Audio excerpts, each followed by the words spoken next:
Carlos Marighella foi um político, escritor e guerrilheiro comunista brasileiro. Um dos principais organizadores da luta armada contra a ditadura militar brasileira, chegando a ser considerado o inimigo número um do regime. Foi cofundador da Ação Libertadora Nacional, organização de caráter revolucionário. Carlos Marighella foi um dos 7 filhos de uma família pobre de Salvador. Seu pai era o imigrante italiano Augusto Marighella, operário metalúrgico, que chegou em São Paulo e seguiu a Bahia. Sua mãe era Maria Rita do Nascimento, negra e filha livre de escravos africanos. Marighella nasceu em Salvador no dia 5 de dezembro de 1911, residindo na Rua do Desterro, Baixa do Sapateiro, onde concluiu o seu curso primário e secundário. Com incentivo do pai, Carlos Marighella se alfabetizou cedo, na idade de 4 anos. Seu pai incentivava a leitura de Carlos com livros nacionais e importados, sobretudo autores franceses. Chegou a reformar seu escritório a fim de servir para Carlos como sala de estudos. Marighella inscreveu-se no primeiro ano em 1925 no Colégio Carneiro Ribeiro, no Largo da Soledade, onde terminou o curso com 13 anos e mudou-se para o Ginásio da Bahia, atual Colégio Central, na Avenida Joana Angélica. Lá ficou conhecido por responder uma prova de física em versos, exame que ficou exposto no colégio até a concretização do golpe de 64. Em 1934 Marighella abandonou o curso de Engenharia Civil da Escola Politécnica da Bahia, para ingressar no PCB. Tornou-se então militante profissional do partido e se mudou para o Rio de Janeiro, trabalhando na reorganização do PCB. Conheceu a prisão pela primeira vez em 1932, após escrever um poema contendo críticas ao interventor Juracy Magalhães. Libertado, prosseguiria no ativismo político, interrompendo os estudos universitários no 3º ano, em 1934, quando deslocou-se para o Rio de Janeiro. Em 1º de maio de 1936, foi preso por subversão, e ficou encarcerado por 1 ano. Ao sair da prisão entrou para a clandestinidade, sendo recapturado em 1939 e novamente torturado, permanecendo na prisão até 1945. Quando foi beneficiado com a anistia do processo de redemocratização do país. Elegeu-se deputado federal constituinte pelo PCB, no ano de 1946.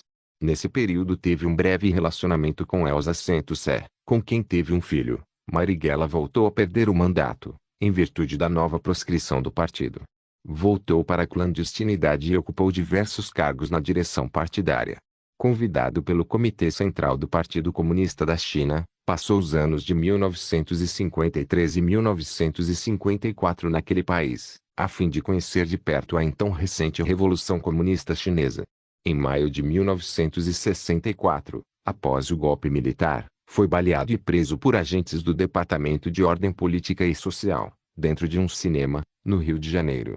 Libertado em 1965 por decisão judicial, no ano seguinte optou pela luta armada contra a ditadura, escrevendo A Crise Brasileira. Em dezembro de 1966, renunciou à Comissão Executiva Nacional do PCB. Em agosto de 1967, participou da primeira conferência da Organização Latino-Americana de Solidariedade, realizada em Havana, Cuba, a despeito da orientação contrária do PCB.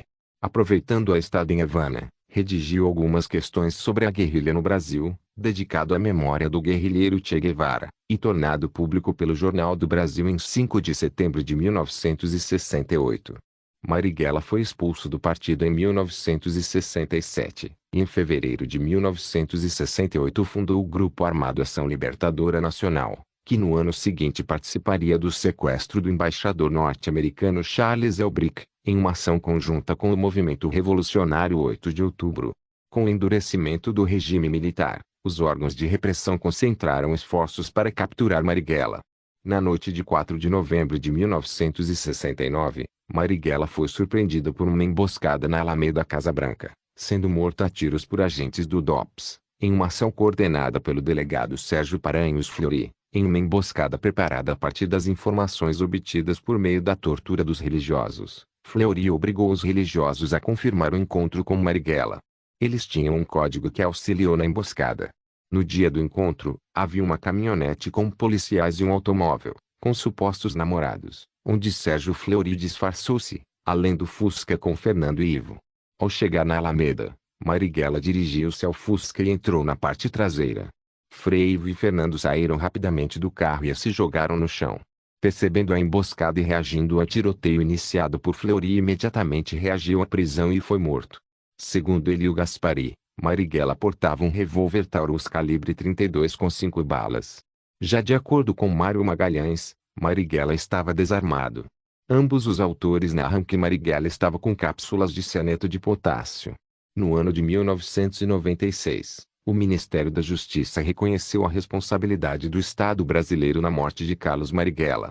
Um monumento em memória de Carlos Marighella foi feito na Alameda Casa Branca, em São Paulo, simbolizando Marighella como uma pedra no caminho da ditadura militar.